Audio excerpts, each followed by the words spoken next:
몸에 안 좋은 줄 알면서도 습관적으로 피우는 담배. 매년 흡연으로 인한 국내 사망자는 약 6만 명에 달하는데요. 최근에는 신종 전자담배의 등장으로 일반 담배를 함께 피우는 중복 흡연, 그리고 청소년 흡연을 증가시키는 등 흡연 문제는 더욱 심각해지고 있는 상황. 건강을 위해 필요한 금연, 어떻게 하면 성공할 수 있을까요? 한국금연운동협의회 서홍관 회장과 이야기 나눠봅니다. 네, 우리 주변에 담배 피우시는 분들 참 많은데요. 이 흡연은 암뿐만 아니라 심장질환, 뇌졸중과 같이 모든 질환의 원인이 되는 것으로 알려졌습니다. 그런데도 우리나라 흡연 인구는 약 900만 명에 달한다고 하는데요. 오늘은 담배도 끊고 건강도 지키는 방법에 대해 알아보기 위해 금연 전문가를 모셨습니다. 네, 지난 30년 동안 금연운동에 앞장서고 있는 분이죠. 한국금연운동협의회 서홍관 회장 모시고 자세한 이야기 나눠보겠습니다. 안녕하세요. 네, 어서 오십시오. 안녕하십니까? 네, 굉장히 좋은 일 하고 계신데요. 이 금연운동협의회 구체적으로 어떤 일을 하는 것인가요? 담배가 해롭다는 것을 알았던 그 선각자분들이요. 연세대학교의 그 의과대학에 계셨던 김일순 선생님이라든지 또 소비자 운동을 하셨던 정광모 회장님 이런 분들이 32년 전에 만든 단체고요. 네. 대한민국 국민이 그 담배의 해로움으로부터 건강을 지킬 수 있도록 운동을 해온 단체입니다. 그럼 우리가 담배를 어떻게 끊을 수 있는지 구체적인 방법을 찾아보도록 하겠습니다. 첫 번째 주제입니다. 첫 번째 주제는 생명 위협하는 담배입니다. 이 금연운동협의회가 생길 만큼 이 금연은 굉장히 중요한 과제인데 네네. 담배가 얼마나 위험하고 또 흡연자들이 가장 많이 걸리는 질병이 어떤 것들인가요? 우리나라 사망 원인을 먼저 생각해 봐야 됩니다. 네. 우리나라 사망 원인 1등이 바로 암입니다. 그리고 사망 원인 2등과 3등은 네. 뇌혈관이 막히는 것하고 심장혈관이 막히는 거예요. 그런데 네. 이 세 가지 질병을 모두 일으키는 것이 바로 담배예요. 굉장히 그래서- 위험하네요. 그렇죠. 그러니까 대한민국 국민으로서 건강을 지키려면 담배 문제를 해결하지 않고는 해결할 수 없다는 것이죠. 그다음에 이제 사람들이 암 하면은 사람들이 흔히들 담배하고 뭐 암하면 폐암만 주로 생각하시거든요. 그렇죠. 그런데 이제 암이 15가지 암을 일으킵니다. 그래서 뭐 폐암, 후두암뿐 아니고 위암, 간암, 대장암, 심지어는 뭐 방광암, 심지어는 백혈병까지도 네. 일으키고요. 또 그다음에 그 암 중에서 가장 치명적인 암이 바로 췌장암입니다. 췌장암은 그 5년 생존율이 1%에 가까울 정도로 아주 치명적인 병인데 네. 이 췌장암도 약 30%가 담배 때문에 생기는 거죠. 그래서 담배는 정말 어마어마하게 그 중요한 질병입니다. 네, 그렇다면 현재 우리나라의 흡연 인구는 얼마나 되나요? 성인으로 따졌을 때 그 성인 남자 흡연율은 36.7%가 네. 되고요. 여자는 7.5%라고 돼 있는데요. 네. 제가 금연운동을 처음 시작할 때는 1,300만의 흡연자가 엄청나게 있다고 많았네요. 했었어요. 네. 그런데 지금 많이 끊었음에도 불구하고 아직도 그 900만 정도가 있다고 지금 계산되고 있습니다. 그런데 최근에 코로나19 때문에 전 세계가 네. 굉장히 어려운 상황에 있는데 그렇죠. 이 흡연자의 경우에는 코로나19에 더 취약하다. 네, 그렇죠. 자료에 의하면은 네. 이제 같은 코로나에 걸리더라도 기저질환, 그러니까 만성 심장질환이 있다든지 만성 호흡기 질환이 있으면은 네. 만성 심장질환이 있는 사람은 없는 사람에 비해서 사망률이 9배 높았다는 아홉 배나. 거고요. 그다음에 만성 호흡기 질환이 있는 사람은 6배나 사망률이 높았다는 거예요. 그런데 바로 담배를 피는 사람이야말로 폐와 심장이 안 좋기 때문에 치명률이 높아지는 거고 또 어떤 자료는 코로나에 걸렸는데 어떤 사람은 이제 좋아지고 어떤 사람은 악화되더라는 거죠. 그래서 그렇죠. 그 좋아지는 그룹하고 악화되는 그룹을 비교해 가지고 보니까 흡연자는 14배가 높았다는 겁니다. 와, 14배. 중증 환자가 되는 비율이 14배 높았다 이런 보고도 있습니다. 그러니까 꼭 뭐 코로나 때문에 담배를 끊으라는 건 아니지만은 이런 시기일수록 정말 코로나가 네. 그렇게 걱정이 돼가지고 마스크를 쓰고 다니고 해야 된다면 담배는 그보다 100배, 1000배 끊을 이유가 있다는 거죠. 두 번째 주제입니다. 두 번째 주제는 신종 담배의 위험. 회장님, 기존 담배의 위험성이 알려지면서 담배의 위험성을 줄였다고 주장하는 신종 담배들이 쏟아지고 있습니다. 어떤 것들이 등장하고 있나요? 흔히 말하는 전자담배라는 것들이 그렇죠. 좀 많이 이제 좀 유행하고 있는데요. 전자담배라는 건 뭐냐면 그 액이 있는데 이 안에 니코틴이 들어 있습니다. 그것을 전자장치로 가열을 해가지고 그 기체 성분을 마시는 것이 그 액상형 전자담배고요. 또 최근에 이제 그 관련형 전자담배라고 그래서 네. 이제 이건 뭐냐면은 사실은 담배예요. 담배를 끼우는데 불을 안 붙일 뿐입니다. 불을 안 붙이고 배터리로 가열을 해가지고 그 기체를 마시는 거예요. 그런데 이제 그 둘 다 기존 담배, 그러니까 불을 붙이는 기존 담배보다는 그 독성 물질은 좀 적다고 볼 수 있어요. 네. 적다고 볼 수는 있지만 생각보다 그 질병을 일으키는 데 있어서는 큰 차이가 안 난다는 것이죠. 그렇게 되는 이유는 예를 들자면 심장 질환에 있어서 독성 물질이 절반으로 줄면 우리는 심장 질환이 절반이 될 거라고 기대를 하지 않습니까? 그렇죠. 근데 그게 아니라는 겁니다. 독성 물질이 줄었다는 것이 안전을 보장하는 건 아니라는 거죠. 그래서 흡연자가 할 일은 담배를 끊는 거. 이거 말고는 다른 방법이 중요하네요. 없다는 겁니다. 네. 청소년 흡연자들이 급증하고 있어요. 그렇죠. 냄새를 없다, 덜 해롭다. 네네. 이게 굉장히 다 흡연자한테는 반가운 소식이기 때문에 그렇죠. 청소년들이 굉장히 좋아하는데 이거 굉장히 위험한 거 아닌가요? 그러니까 이제 청소년들은 사실은 그 미래의 건강에 대한 위험도 잘 모르고요. 네. 미래에 대해서 이렇게 걱정을 덜 하는 그룹이잖아요.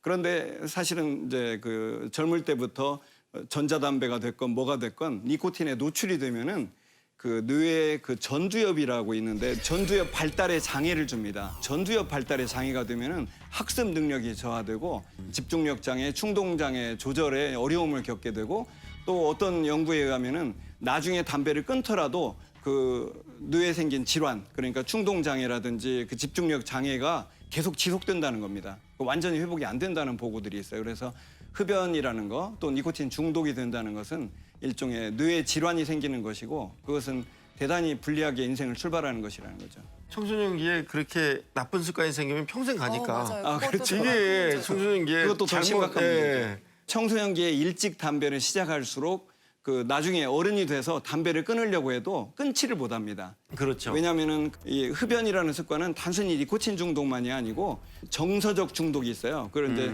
정신 중독이라고 그러는데 예를 들자면 흡연자들도 왜 스트레스 받으면 담배를 더 피지 않습니까? 그렇죠. 그러니까 그게 바로 정신 중독이 된 거예요. 그런데 청소년기부터 담배를 피우면 정신 중독이 생기기 때문에 나중에 어른이 돼도 끊으려고 해도 니코틴 중독도 심하고 정신 중독이 있어가지고 쉽게 끊지를 못한다는 겁니다. 앞으로 이 비흡연자와 흡연자 모두를 보호하기 위해서 좀 국가적으로 금연 정책이 중요할 것 같아요. 그렇죠. 효과적인 방법 없을까요? 일단 가장 중요한 것은 담배 네. 가격입니다.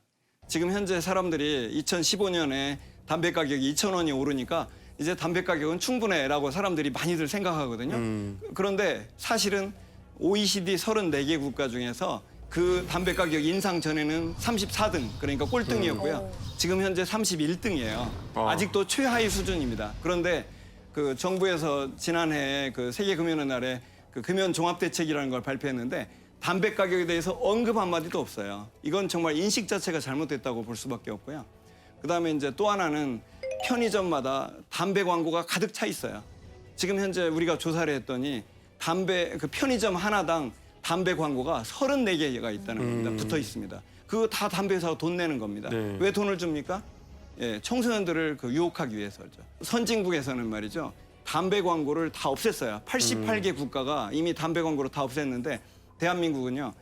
아무것도 안 하고 있습니다. 담배 광고를 그대로 하고 있어요. 그래서 이거야말로 정말 중요한 청소년 네. 보호 대책인데 그걸 아무것도 안 하고 있어요. 심지어는 그 2014년에 그 정부에서 담배 가격을 인상한다고 안을 올릴 때 그때 당시에 정부에서 보도 자료를 뿌렸는데 담배 광고도 우리는 없애겠다. 우리가 담배 가격을 인상만 하는 게 아니고 다른 금연 정책도 하겠다고 했는데 그 뒤에 지금 거의 6년이 지났는데도 아무것도 안 하고 네. 있어요. 이건 정말 잘못된 정책입니다. 세 번째 주제입니다.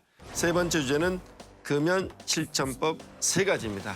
최고의 금연 전문가를 모셨는데 네. 어떻게 하면 담배를 지혜롭게 끊을 수 있는지 저희가 자문을 들어보도록 하겠습니다. 첫 번째 방법 뭐가 있나요? 일단 첫 번째는 내가 담배를 끊고자 했지만 혼자 끊기가 쉽지는 않기 때문에 네. 전문기관에 등록을 하라는 겁니다. 도움을 받아라. 전문 금연 지원기관에 도움을 받아라. 예, 그렇죠. 그래서 등록을 하라. 예, 그런데 그 첫 번째가 뭐냐면은 전국의 보건소에는 말이죠. 네. 금연 클리닉이 있습니다. 그래서 금연 전문 상담사들이 금연 상담도 해주고 또 니코틴 대체제라고 해서 그 약물을 무료로 공급해줘요. 네. 그래서 거기에 갈 수도 있고 또 국립암센터에 금연 콜센터라는 게 있어요. 그래서 그리 전화를 하면 금연 콜센터 1544-9030 이리 전화를 하면은 그 상담사가 또 상담을 해줍니다. 그런데 처음에 등록만 하면 여기서 전화를 걸어줘요. 그래서 전화 비용까지도 다 국가에서 대주는 프로그램입니다. 그래서 네. 이것도 무료로 하는 거고요. 그다음에 세 번째로는 그 국민건강보험공단의 홈페이지에 들어가면 첫 화면에 금연 치료기관이라는 그 항목이 있어 박스가 있어요. 네. 거기를 클릭하면 지역을 치게 돼 있고 지역을 치면은 자기 지역, 예를 들면 영등포구면 영등포구에 어떤 의료기관이 있는지가 다 뜨게 돼 있습니다. 그러면 거기를 찾아가면은 약을 무료로 3개월간 공급해주고요. 진료비까지 다 대줍니다. 네. 그런 프로그램이 있고요. 그다음에 네 번째로는 전국에 17개의 금연지원센터가 있어요. 그래서 지역마다 다 있는데 거기 가시면은 입원하는 프로그램이 있습니다. 그래서 4박 5일 동안 입원하는 프로그램이 있는데 거기 가면은 일단 흡연자들이 폐에 대해서 걱정하지 않습니까? 네. 근데 폐 사진을 찍어줘요. CT 사진을 찍어주고 또 그다음에 건강 검진도 해주고 또 상담해주죠. 또 약물 공급도 해주죠. 그래서 이때 그 금연 성공률이 6개월 금연 성공률이 거의 70%에 이릅니다. 그래서 전 세계에서 가장 높은 성공률이라고 볼 수 있어요. 그래서 네. 이 네 가지 프로그램을 이용한다면은 금연하는데 큰 도움을 받을 수 있습니다. 그러네요. 네. 우리 주변에 굉장히 가까이 있네요. 그렇죠. 예. 무조건 등록해서 도움을 꼭 받으시기 바랍니다. 네, 이 두 번째 방법은요. 금연 보조제의 도움을 받아랍니다. 그런데 이게 혹시 몸에 해롭거나 아니면 내성이 생기지 않을까 이런 걱정도 있는데 어떤가요? 그 니코틴 대체요법이라는 것이 있어요. 그게 뭐냐면은 그 이 사람은 니코틴에 중독이 돼 있는데 담배를 끊게 되면 금단 증상이 생겨요. 네. 근데 그게 바로 불안, 초조, 짜증, 정신 집중이 안 되고 막 이런 거거든요. 그런데 니코틴을 외부에서 공급하면 그런 금단 증상이 줄어들면서 담배 끊는 성공률이 2배 높아집니다. 네. 그런데 이제 니코틴이 그러면 해롭지 않냐 이런 질문이 있는데 약으로 사용하는 니코틴은 아주 깨끗한 니코틴만 그 정제를 해서 사용하기 때문에 담배는 이제 독성물질, 발암물질이 니코틴하고 같이 들어가는데 네. 이건 정제된 거이기 때문에 이것은 그렇게 큰 문제는 없다는 거죠. 그리고 두 번째 중에 이제 그 먹는 금연약이 두 먹는 가지가 금연약. 있어요. 네, 그래서 치약 먹는 먹는 금연약을 먹게 되면 마찬가지로 금단 증상, 그러니까 담배를 끊을 때 괴로움을 줄여서 성공률을 높이는데 약 2배 내지 3배 정도. 그러니까 먹는 금연약이 어떻게 보면 약간 성공률이 더 높습니다. 그래서 그걸 사용하면 되는데 아까 말씀드린 대로 병원에 가게 되면 무료로 3개월간 도움을 받을 수도 있고요. 심지어는 3개월을 약을 먹은 뒤에 그래도 담배가 다시 생각이 나는 거예요. 그러면 의료기관은 다시 가면 3개월을 더 주고요. 심지어는 9개월까지도 줄 수 있습니다. 그러니까 네. 어마어마한 도움을 받을 수 있죠. 담배를 끊으려면 첫 번째 전문 금연 지원기관에 등록하라. 예. 두 번째 금연 치료제나 보조제에 도움을 받아라. 예, 예. 자, 세 번째 어떤 게 있나요? 세 번째는 이제 자기 행동요법을 강화하는 건데요. 사실 그동안 흡연자들은 일종의 건강을 해치는 나쁜 습관, 스트레스 받으면 담배, 무료할 때 담배 이렇게 살았잖아요. 그런데 이제 담배를 끊으면서 건강한 생활 습관을 만드는 겁니다. 근데 가장 중요한 게 운동이에요. 그런데 운동이라는 게 뭐 어마어마한 운동을 해야 되는 게 아니고 그냥 걷는 겁니다. 걷기. 그러면 건강에 가장 좋고 자기가 이제 담배 생각이 날 때 잠시 5분, 10분씩 걸어 다니면은 그 담배 생각을 잊으면서 건강을 찾을 수 있는 거죠. 관심을 그래서 돌리는 거네요. 그렇죠. 나쁜 습관을 건강한 습관으로 바꾸자. 이것이 바로 제 주장입니다. 이렇게 금연 운동을 하시다 보니까 흡연자에게 네. 꼭 해주고 싶은 말씀이 있으실 것 같아요. 그러니까 흡연자 한 사람 한 사람을 제가 볼 때 꼭 드리고 싶은 말씀은 정말 당신이 인생에서 꼭 하고 싶은 일이 있는지 그리고 또 당신의 인생에서 당신이 죽었을 때 슬퍼할 사람이 단 한 명이라도 있다면 또 당신이 사랑하는 사람이 지구상에 단 한 명이라도 남아있다면 담배를 끊으시기 바랍니다. 네, 자신의 건강뿐만 아니라 주변 사람들 위해서도 금연이 꼭 필요합니다. 특히 요즘같이 코로나19로 위험한 시기에는 금연의 필요성이 더욱 중요할 것 같습니다. 네, 올해도 벌써 절반이 지났습니다. 올 초에 아마 금연에 도전하셨던 분들 계실 것 같은데요. 이번 기회에 금연에 도전해 보시는 건 어떨까요? 오늘 말씀드린 정보들 참고하셔서 이번엔 금연에 꼭 성공하셨으면 좋겠습니다. 오늘 좋은 말씀 고맙습니다.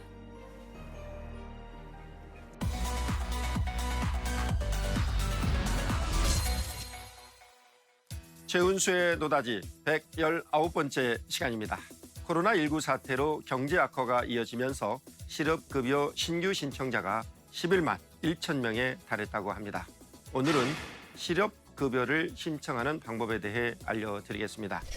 먼저 실업급여는 근로자가 실직하게 됐을 때 고용노동부에서 재취업 전까지 소정의 급여를 지급하는 제도입니다. 실업급여를 받으려면 두 가지 조건을 갖춰야 하는데요. 첫 번째, 실업급여를 받는 사람이 1년 6개월 안에 고용보험에 가입된 기간이 총 180일이어야 하고요. 두 번째는 권고사직이나 해고처럼 본인의 의지와 상관없이 직장을 잃게 된 경우 신청을 할 수가 있습니다. 반드시 실직 후 1년 안에 신청해야 한다는 점 꼭 기억하십시오.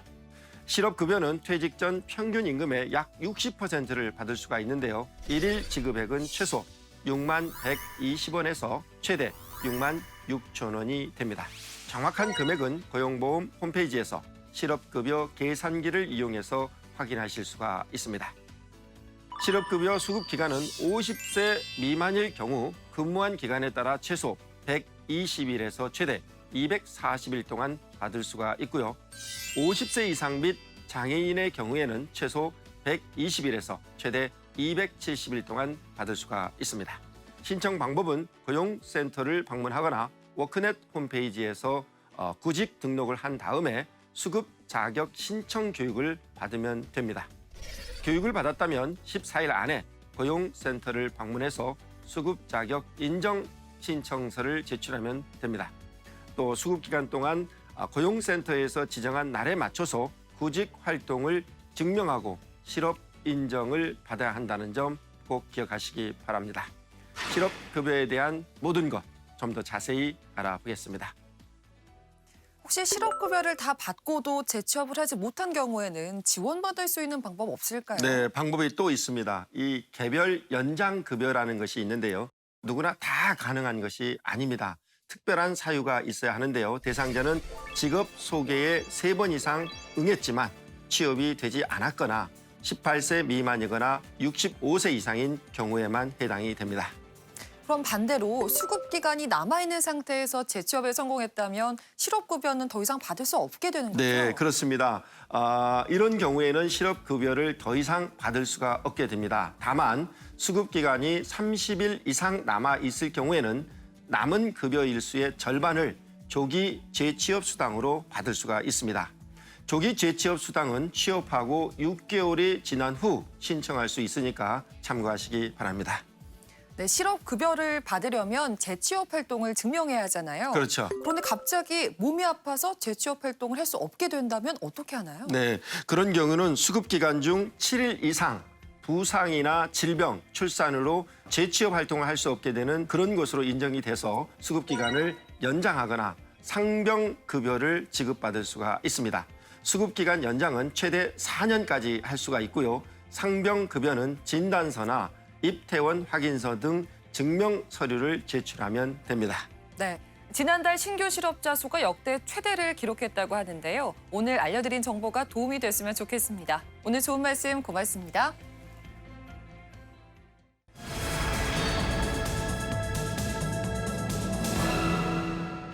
세계 최초로 5G 네트워크를 구축하며 초연결 시대로 한 발 더 다가선 우리나라. 여기에 언택트 문화까지 확산하며 디지털 경제로의 전환에 가속도가 붙은 상황인데요. 디지털 대전환 시대를 맞아 방송통신 분야에도 변화의 바람이 불고 있는 지금 미래의 방송통신은 어떻게 변화해야 할까요? 고삼석 전 방송통신위원회 상임위원과 함께 이야기 나눠봅니다. 5G 시대를 맞아서 방송통신, 미디어업계도 급변하고 있는 것 같습니다.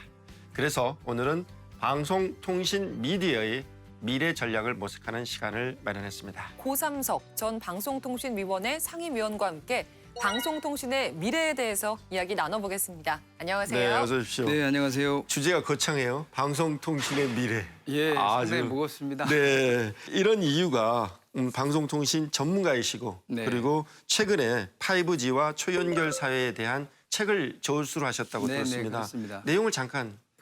아무래도 이제 2020년부터 네. 2030년까지가 이제 디지털 사회로 해서 완전히 대격변기라고 이제 많은 분들이 얘기했습니다. 흔히 네. 4차 산업혁명 이 사회가 이제 어떻게 변할 것인가를 정리를 하고요. 네. 그리고 우리가 그에 대해서 어떻게 대응해야 될 것이냐. 음. 경제 산업적으로, 사회 문화적으로. 그 두 가지 측면으로 해가지고 제가 이제 책을 정리한 게 바로 이번에 출판한 그 책입니다. 네. 그럼 어떻게 미래를 내다보고 계시는지 들어보도록 하겠습니다. 네. 첫 번째 주제입니다. 첫 번째 주제는 5G가 바꿀 방송통신의 미래입니다. 이 평소에 5초 사회가 도래한다. 네, 네. 이런 전망을 많이 하셨는데 예. 그 5초 사회 네. 구체적으로 어떤 사회를 말씀하시나요? 예, 제가 책에서 이제 5가지 초 현상을 네. 그 5G 초 연결사의 특징으로 이제 꼽았습니다. 우선 첫 번째는 이제 5G 네트워크라는 게 아주 이제 촘촘한 거미줄처럼 촘촘하게 모든 사람과 사물을 다 연결을 합니다. 네. 이게 바로 이제 초연결 사회입니다. 초연결. 이러한 어떤 초연결의 네트워크에 바로 인공지능을 결합을 해서 이러한 것들이 이제 지능 정보와 사회, 네. 네, 초지능 사회. 그렇죠. 지능 정보 네트워크를 구축합니다. 그러면 아시겠지만 이 두 가지가 결합이 되게 되면은 지금 최근에 일어나는 게 바로 온라인과 오프라인의 결합, O2O죠. 그렇죠. 그다음에 아날로그와 그다음에 디지털의 디지털의 결합이 결합. 있습니다. 그리고 우리가 좀 더 이제 예전으로 돌아가 보면 방송과 통신의 융합 등 우리 경제, 산업, 사회, 문화 모든 분야들이 초융합이 일어나게 됩니다. 네. 그리고 이제 최근에 방송이나 이 영상 쪽에 보면은 AR, VR, 가상현실, 증강현실이 나오죠. 이러한 것들이 바로 현실보다 더 실감성 있는 현실감을 제공하는 초현실의 세계. 초현실. 네. 이렇게 해서 제가 5초로 음. 5G 초연결사의 특징을 설명을 했습니다. 네, 이렇게 말씀하신 대로 정말 5초 사회가 된다고 하면 네. 데이터의 중요성이 훨씬 더 커질 것 같아요. 네, 그렇습니다. 기업 활동 모습도 많이 달라지겠죠. 네. 아무래도 이제 5G 초연결 이제 사회가 진입을 하게 되게 되면 모든 사람과 사람을 이제 사물을 연결하게 됩니다. 그럼 여기에서 나오는 게 바로 막대한 규모의 데이터, 즉 빅데이터입니다. 초연결 사회에서는 바로 이러한 빅데이터를 생성, 축적하고 인공지능을 통해서 분석, 가공해서 전혀 새로운 가치들 그리고 새로운 산업을 만들어내는 그러한 시대가 바로 이제 5G 초연결 사회였는데 구글이라든가 네. 그다음에 페이스북이나 국내로 보면 네이버 같은 이 소위 플랫폼 기업들이 경제를 좌지우지합니다. 네. 근데 이 플랫폼 기업들의 특징은 뭐냐면 사람과 사람을 연결해주고 기업과 기업을 연결해주면서 여기에서 나오는 데이터를 기반으로 해서 비즈니스를 하게 되는 것이죠. 네. 인터넷 기업이면서 바로 데이터 기업이다 이렇게 볼 수 있고 이러한 데이터 기업들이 바로 플랫폼 기업이다 하는 어떤 그 설명이 가능하겠습니다. 그래서 네.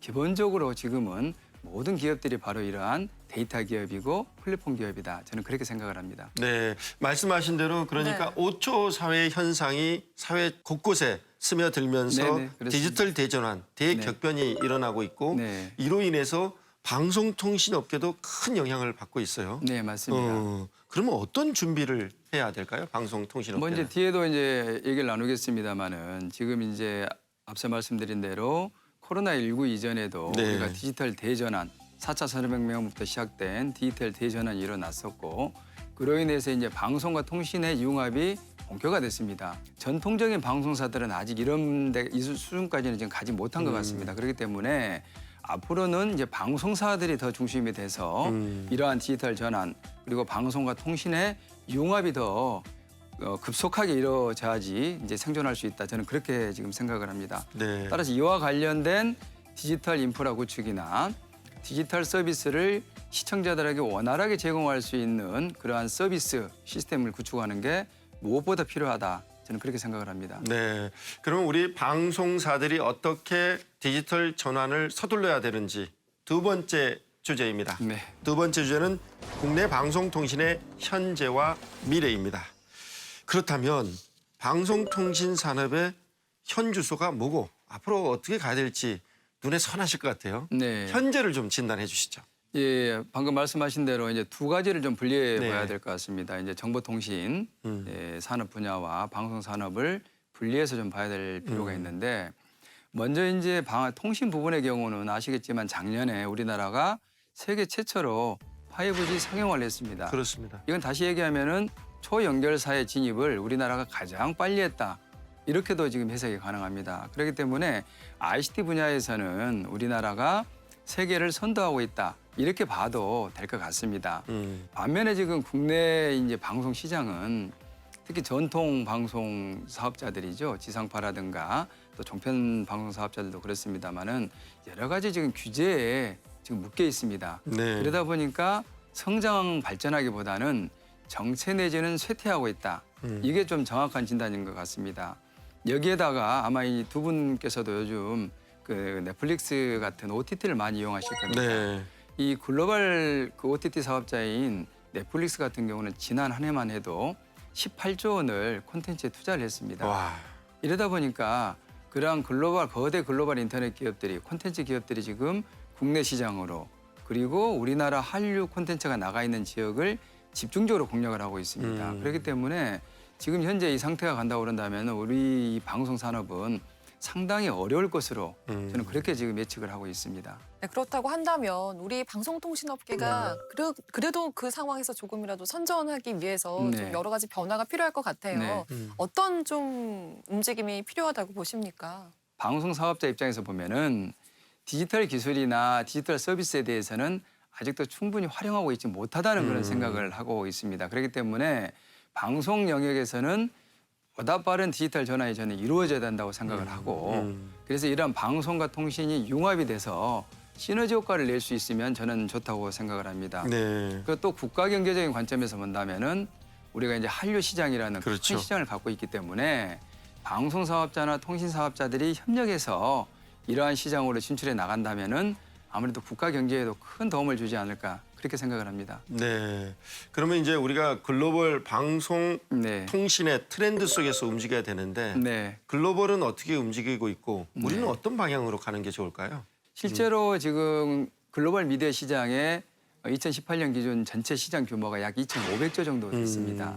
그리고 콘텐츠만 놓고 본다면 한 1,050조 정도 됐습니다만은 지금 지난 5년 동안 이 OTT 시장이 급속하게 성장을 해서 2013년 정도에 15조 정도 시장이 지난해 지금 55조로 3배 이상 급성장했습니다. 그래서 앞으로도 이제 우리가 이제 넷플릭스라든가 디즈니 플러스 그리고 국내로 보면은 웨이브 같은 이런 앞으로 OTT 사업자들이 미디어 시장을 저는 주도할 것이다. 저는 그렇게 지금 보고 다만 앞으로 이용자들의 이용 행태를 본다면은 방송과 통신 서비스에 대해서는 지속적으로 이용이 증대될 것이고 네. 그렇다 보면은 저는 방송과 통신 시장은 계속해서 성장할 것이다. 네. 저는 그렇게 지금 보고 있습니다. 네.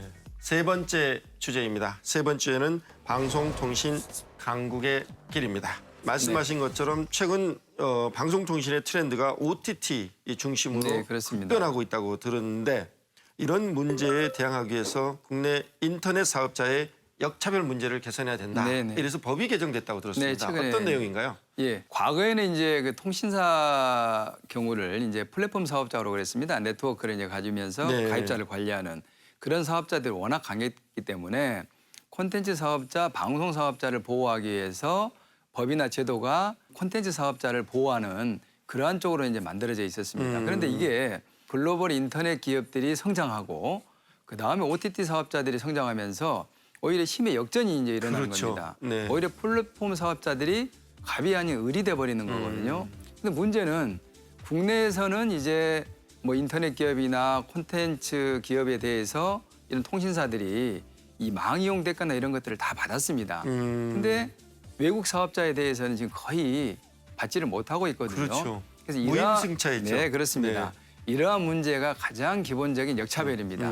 그래서 지난 5월에 정부에서 법안을 제출했던 것을 이제 국회 본회의에서 통과를 시켰는데 정보통신망법을 개정해서 네. 이제 크게는 이제 두 가지를 좀 고쳤습니다. 뭐냐면은 이용자들한테 이제 서비스를 해야 되지 않습니까? 그렇죠. 품질의 안정성을 이제 유지를 해야 되는 의무를 바로 이러한 콘텐츠 사업자에게도 지금 부과를 했습니다.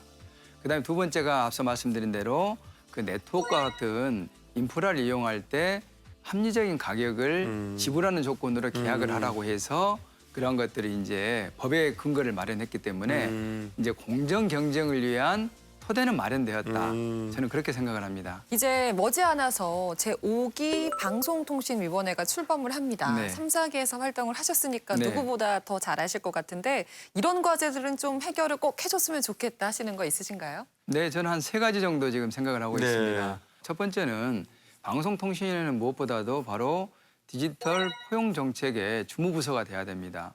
그래서 이제 디지털 이용 관련된 인프라를 구축하고 국민들의 디지털 이용 역량을 증진하는데 저는 좀 주력을 했으면 좋겠다 하는 그런 생각입니다.